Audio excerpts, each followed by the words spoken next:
Legend of Total War here, and today we're doing another Total War Warhammer 3 Immortal Empires campaign review, this time covering Eltharion the Grim. So Eltharion has one of the more interesting start positions in Immortal Empires, especially among the High Elves, where you really have a choice of 3 different campaigns right from the get-go. Now, it's really hard to talk about Eltharion the Grim without also mentioning Grom the Paunch. So in Warhammer 2, Grom the Paunch started off over in Misty Mountains if you played as Eltharion. If you played as Grom the Paunch, he would start off at Massive Orcal, and if you played as anyone else, he would start off at the Shrine of Loic. Now, that's important because Grom the Paunch is kind of Eltharion the Grim's nemesis, and in Immortal Empires, Grom the Paunch always starts off at Massive Orcal, regardless of who you choose as your starting Legendary Lord. Now, the thing is, if you're going to have a Badlands campaign, you're not going to encounter Grom the Paunch over here. So a lot of the incentive for starting off in the Badlands has been removed. In addition to that, there aren't as many greenskin Legendary Lords in the Badlands as there was before, because Grom the Paunch is gone, Wurzag is still there, and Grimgor Ironhide has packed up and moved. So it's a different campaign for sure. And you've got other Legendary Lords here that are equally as powerful. You've got Malagor over here, which is a pain to deal with, and Skarbrand, and Queek Headtaker, all very annoying Legendary Lords to deal with. So, very challenging position if you decide to stay here. Now, over in Ulthuan, this has also changed a fair bit, because you've got these fairly easy to get rid of Skullcrag greenskins across 2 provinces here in Ulthuan. You want to try to take all that out before Etain gets it, if you want to stay here, that is. But you've also got Nakari in the north here. Nakari's kind of first Legendary Lord that he goes after is Ivres. And you've also got Grom the Paunch, who will occupy Aquitaine/Bordeloo really early on. So if you wanted to play a Grom the Paunch versus Eltharion campaign, then you kind of need to go back to Ivres. Now, here are the 3 different campaigns. It all triggers from when you capture your first settlement. Whether that be Grunty Mingol or Trilinia, you'll be given a dilemma. And this is where the 3 different campaigns arise from. You're given a dilemma to either sell or keep Ivres. If you sell it to Etain for 25,000 gold, which you can get it back off them later by confederation or by conquering them. It's entirely up to you. Or you can keep it. Now, here are the 3 different campaigns. You hold on to both the Ulthuan assets and the Badlands. Now, this is probably the more challenging of the 3 different campaigns, because you're going to have split resources in a fragmented empire. That's, typically speaking, not ideal. The second campaign is to abandon Ulthuan by selling it off and focus on the Badlands campaign. And of course, funneling all the resources here, especially the extra 25,000 from what you sold Ivres for, giving you a better start in the Badlands.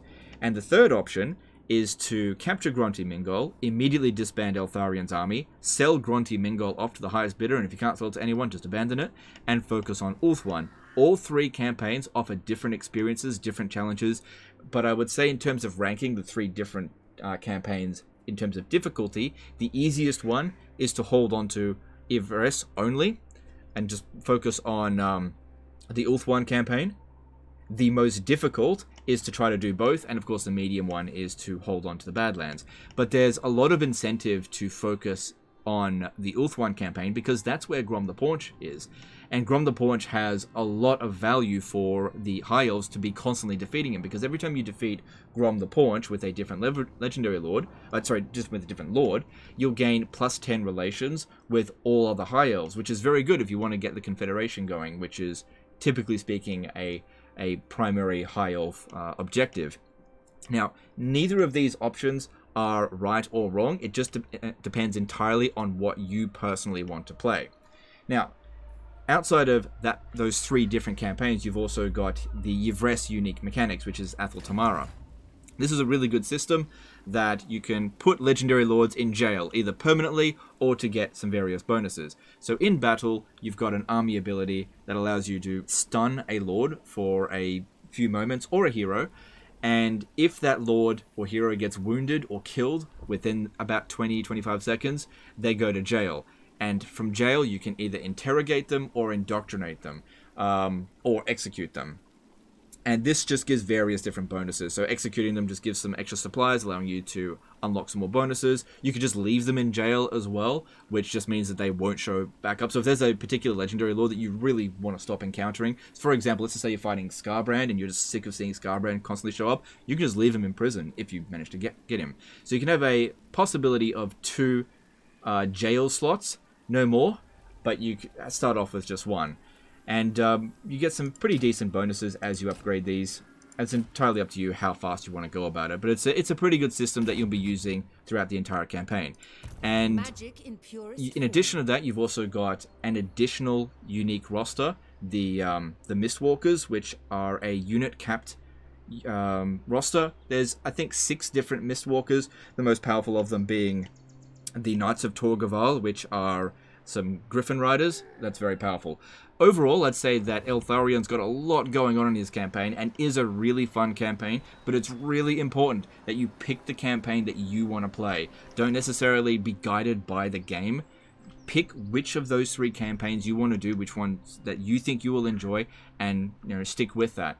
And then that's the way to get maximum enjoyment out of this. Personally, I'm in a position that I like to actually hold on to both. Even though Eltharion doesn't get a chance to fight Grom the Paunch, I do like to challenge myself and do both. In terms of the optimal difficulty to play on, it really does depend on which campaign that you play, but basically anywhere from normal to legendary difficulty, you should be fine. This is a very robust campaign that I highly recommend if you're going to play a high elf campaign. So anyway, that's the end of this one here, guys. Let me know in the comments below what you think. Also, there is going to be a live stream tonight. I did say a little while ago, because we succeeded with the petition, that I would do another live stream campaign. It's going to be a Carl Franz live stream. I'm going to be starting it about 2 hours after this video comes out. So check that out. It's the first live stream on this channel in 2 months. And I hope you guys can enjoy. Outside of that, don't forget to let me know which legendary lore you want me to cover next. Don't forget to subscribe. Appreciate you guys, and we'll see you next time.